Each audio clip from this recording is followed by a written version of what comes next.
Սերգեյ Գրիգորյանն իրեն համարում է միջին մակարդակի խաղամոլ, ով կարողանում է իրան վերահսկել եւ հանգիստ անցնել խաղային ապարատների կողքով։ Ահա այսպես կատակում է երգիչը եւ զբաղեցնում է շքերթի 7-րդ հորիզոնականը։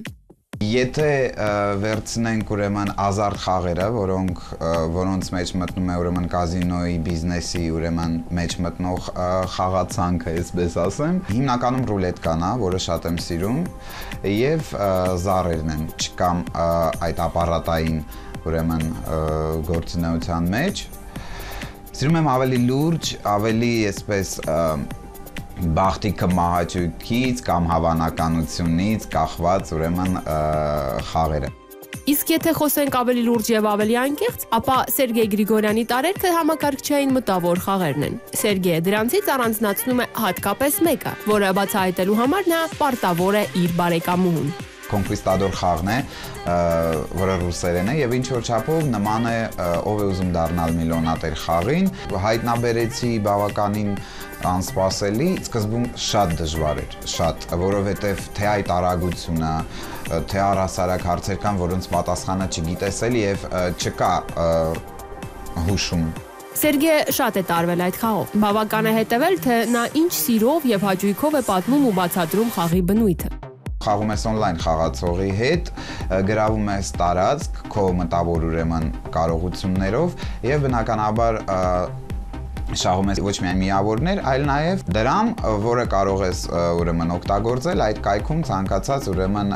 ծառայություն բացելու համար։ Եթե խաղում եմ այս խաղը, ուրեմն պետք է կտրված լինեմ ամեն ինչից, այսինքն հեռուստացույցը կողքից չի կարող միանալ կամ այլ կայք բացած չի կարող լինել։ Բավականին բարդ է, սկսնակի համար բավականին բարդ է, բայց անցել եմ այդ բարդույթ, իմ մտավոր մակարդակը այդ կայքում բավականին բարձր է։ Սերգեյ Գրիգորյանից բացի այս խաղը գրավել է մեր շոու բիզնեսի եւս մի քանի ներկայացուցիչների։ Բոլորովին վերջերս, երբ երգիչն Ամերիկայի Միացյալ Նահանգներում էր, հասցրեց մի քանի հոգու եւս վարակել այս խաղով։ Այնտեղ էլ են վարակել ուրեմն ռուսերեն հասկացող ուրեմն մարդկանց եւ արդեն իրենք էլ են դարձել այդ խաղի ուրեմն երկրպագուների։ Սերգեյն այժմ իր օրն առանց այս խաղի չի պատկերացնում։ Ամեն օր, ամեն երեկոյան պարտադիր պետք է մտնեմ գոնե 30 րոպեն պետք է անցկացնեմ։ 30 րոպեն մոտավորապես տևում է 2 խաղ մաքսիմում 30 րոպեում դու կարող ես խաղալ։ Գործ ունենք ինտելեկտուալ մարդու հետ, որը սովորություն ունի հաճելին օգտակարի հետ համատեղելու, որովհետև եթե այդ միլիոնատիրոջ ֆորմատով է խաղը, հա, իհարկե ոչ շոշափելի դրամական միջոցներով, բայց դա բերում է դիվիդենտներ, որը հենց խաղի պայմաններում հնարավորություն է տալիս որոշակի առավելություններ ձեռք բերել, ապա այդ մարդու մասին կարելի է ասել, որ նա սովորություն ունի ուղղակի արդեն ձևավորված հաճելին օգտակարի հետ համատեղելու։ Երբ ասում են խաղամոլություն, ապա միանգամից պատկերացնում ես խաղատուն, բազմապիսի խաղային ապարատներով, թղթախաղերով, բայց իրականում խաղամոլությունը ենթադրում է նաև մտավոր խաղեր՝ շախմատ, պրեֆերանս, փոքեր, նարդի եւ այլն։ Եվ այնուամենայնիվ փաստենք, որ արևմտյան աստղերի համար խաղամոլությունը առաջին հերթին խաղատներ այցելելն է եւ որպես կանոն դա Լաս Վեգասն է։ Շատ հոլիվուդյան աստղեր նույնիսկ ունեն որոշակի մասնակցություն այդ կազինոներում։ Այսպես օրինակ հոլիվուդյան աստղ Ջորջ Քլունին Ocean-ի 11 ընկերները ֆիլմում նկարահանվելուց հետո որոշակի մասնաբաժին գնեց նորակառույց կազինոներից մեկում Լաս Վեգասին։ Ասեմ ավելին, որ ֆիլմում Ջորջ Քլունիի հերոսը թալանում է միանգամից 3 կազինո եւ ստիպված նկարահանումների ժամանակ նա իր խաղընկերների հետ Քեթրին Զետա-Ջոնսի, Բրեդ Պիտի եւ Մեթ Դեյմոնի հետ ժամեր շարունակ անցկացնում էին պոկերի սեղանի շուրջ։ Եվ այնուամենայնիվ սիրելիներս մեր ամենից ամենախաղամոլ աստղերի համար առաջին հերթին խաղը դա մտավոր խաղն է։ Դա ինչ դիտենք 6-րդ, 5-րդ եւ 4-րդ հորիզոնականները։ Ռադիկ Գաբրելյանն այն խաղամոլներից է, ովքեր նախընտրում են մտքի ճկունությունը զարգացնող խաղեր։ Ամենից ամենախաղամոլ աստղերի շքերթում նրան բաժին է հասնում 6-րդ հորիզոնականը։ Դեռ պատանեկության տարիքից Ռադիկին շատ է հետաքրքրել այն ամենը, ինչ առնչվում է զինվորական գործին՝ ռազմավարություն, զենք, զինամթերք։ Թերևս դա էր պատճառը, որ բանակում ծառայելու առաջին իսկ օրերին նա ստացավ հատուկ ջոկատում ծառայելու առաջարկ։ Մի շաբաթ ձեզ մտածելու համար, մենք ձեզ ուղարկում ենք Մոսկվա, ռազմետ շկոլա։ Դե նոր է մեկ է բանակ, տուն, կարոտ, բան, ման այդ մի շաբաթը մի ձև անցկացի, մեկ ապտի ասում չէ։ Ինչ գործ ունեմ ես։ Ինչ-որ մի բան զգացել էին իրանք, հասկանում եք, հենց չեն բանանի։ Այսօր ռազմավարական խաղերի նկատմամբ Ռադիկի մոլի վերաբերմունքը դրսևորվում է PlayStation խաղի միջոցով։ Ինձ ավելի դա հետաքրքիր է, քան թե դաժան ընկերների հետ նստեմ կարտ խաղամ, նարդի խաղամ, այդ ինձ հետաքրքիր չի։ Ընկերների հետ կարող են նստել, ջան ասել, ջալստել, այնտեղ գրիշը ժարի տկանի, ելի մնգեր հետոն այնտեղ լավ բանը կսարքի, դա տնգոց մեշը զնգոց, կա անցնի կգնա։ Այդ խաղի գոյության մասին Ռադիկն իմացավ մոտ 4 տարի առաջ։ Ոգերոջս երեխեքը ունեին, խաղում էին, բան հետաքրքիր ասի, մի հատ էլ ես պիտի բանանեմ, շատ լավ բան է։ Հիմա 3-ն եմ ուզում առնեմ PlayStation 3-ը, բայց այդ 3-ը մի քիչ ծախսատար է։ Ռադիկն ասում է, որ երբևէ չի թաքցրել PlayStation խաղի նկատմամբ իր վերաբերմունքը եւ չի հասկանում այն մարդկանց, որոնք ինչ-ինչ պատճառով թաքցնում են դա։ Մարդիկան կարող ասեն, այդ երեխու խաղա, բան, եկա մարդ, չի ամաչում տեսպաները խաղում, բայց մարդիկ գիտեն, որ իրանք էլ տուն նստած խաղում են, բայց դուրսը կյանքում չեն ասի, որտեղ այդ իրան բանա, բազորնի է։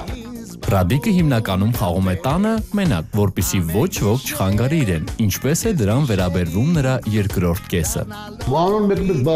թող տելևիզոր նայեմ, ես նայեմ, ասում եմ, լավ, մի քիչ նայի, շուտ Պարկի, քնի զալա չկա, ես խաղամ։ Ես շատ լավ թեթև եմ տանում, որտեղ դա իրան բավականին հանգստացնում է,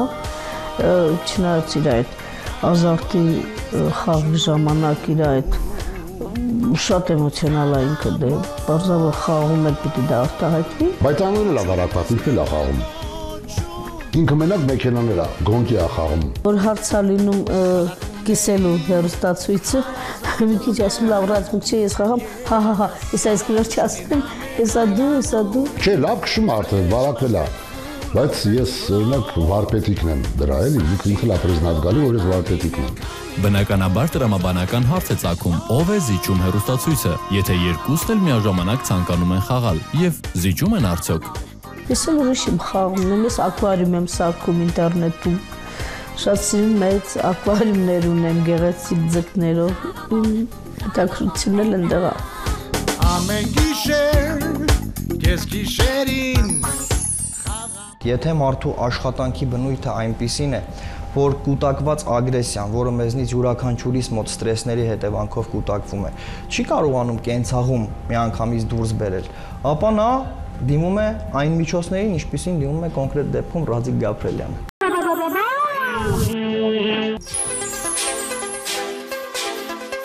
Մայքլ Քոթանջյանի խաղամոլության մասին կարելի է թերևս ասել հետևյալը. նա չափազանց շատ է սիրում այն բոլոր խաղերը, որոնք ունեն որոշակի իմաստ, ավելի ճիշտ դասվում են ինտելեկտուալ խաղերի թվին։ Ամենից ամենախաղամոլ աստղերի տասնյակում նրան բաժին հասավ 5-րդ հորիզոնականը։ Անիմաստ խաղեր իհարկե չեմ սիրում խաղալ, սիրում եմ ավելի շատ այնպիսի խաղեր, որտեղ որ կա միտք։ Ասել, որ Մայքլը գումարով խաղացող է կամ մշտապես այցելում է խաղատներ, ճիշտ չի լինի։ Սակայն հայտնվելով Լաս Վեգասում, առիթը բաց չի թողնում լինելու որևէ խաղատանը։ Անհնարին է ուղղակի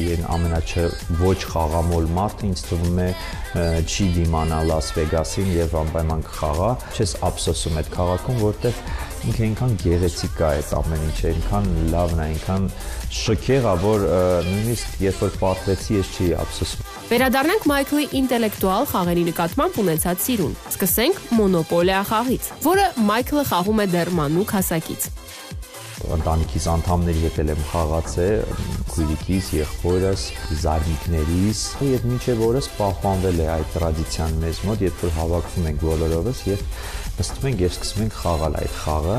Մայքլը հատկապես մեծ հաճույքով Մոնոպոլիա էր խաղում իր հորաքրոջ դստեր հետ, ինչը վերջին 17 տարիներին բացառիկ երևույթ է։ Պատճառն այն է, որ Պատրիցիան մշտական բնակություն է հաստատել Լեհաստանում։ Դա մեր մանկության խաղն է, Մայքն է միշտ ուժեղ, միշտ կրում է, դե մեկ-մեկ խափում է, ճիշտ է լինում է, որ ես էլ եմ կրում, բայց հազվադեպ։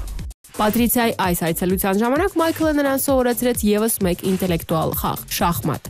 Շախմատը իմ մոտ տրադիցիոն շախմատ չի, ինքը մի քիչ տարօրինակ շախմատ է, ասեմ որ այդ շախմատը ինձ նվիրել է Մայա Մարգարյանը, երգչուհի, ծննդյանս տարեդարձին, ովքեր որ չեն իմանում կարող են սովորել ընթացքում, իսկ ովքեր էլ որ գիտեն, ուրեմն շատ հետաքրքիր է, նաև կարող ես անել զակուսկի։ Պաստորեն ինձ արբասնում ես, բացի։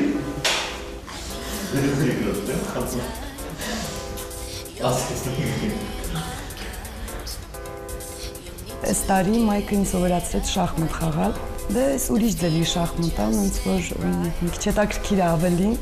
Խմելու մոմենտը։ Բազմիցս եղել, երբ որ հյուրեր են հավաքվել իմ տանը եւ շատ լավ ժամանակ ենք անցկացրել։ Ուզում եմ մի հատ մաղթանք ասեմ Մայքին, բայց լեհերեն որ ոչ ոք չհասկանա։ Życzę ci powodzenia w grze w przyszłości i wszystkiego najlepszego. Całuję. Մայքլի խաղացանկում է նաև հայկական ավանդական նարդին, որը նա նույնպես յուրացրել է մանուկ տարիքում։ Նարդին սովորել եմ դրամատիկական թատրոնում։ Ինքը փոքր հասակից մեր հյուրախաղերին ներկա է եւ կողքից նայում է, բնականաբար այն ժամանակ իրեն հերթ չէր հասնում, բայց անընդհատ երևի կուտակվել է խաղալու ցանկությունը եւ բնականաբար հիմա արդեն երբ որ թույլ է տրվում խաղալ, ինքը խաղում է ամենալավ խաղացողների մակարդակին։ Գլուխ չգովավ, չնայած նարդին հենց այն խաղերից է, որ պետք է գլուխ գովաս։ Իր հետ շատ դժվար է խաղալ։ Դա խոստովանում են բոլոր ընկերները եւ ես առաջի հերթին։ Եվ ես կուզենայի, որ այն հաղթանակը, որ ինքը կրում է նարդիում, Աստված տա, ինքը կրի բոլոր ասպարեզներում։ Իսկ դրա իրավունքը ինքը ունի։ Այս բոլոր խաղերին, եթե գումարենք նաև համակարգչային տարբեր մտավոր խաղեր, ապա կստանանք Մայքլ Քոթանջյանի նախընտրած խաղերի ամբողջական պատկերը։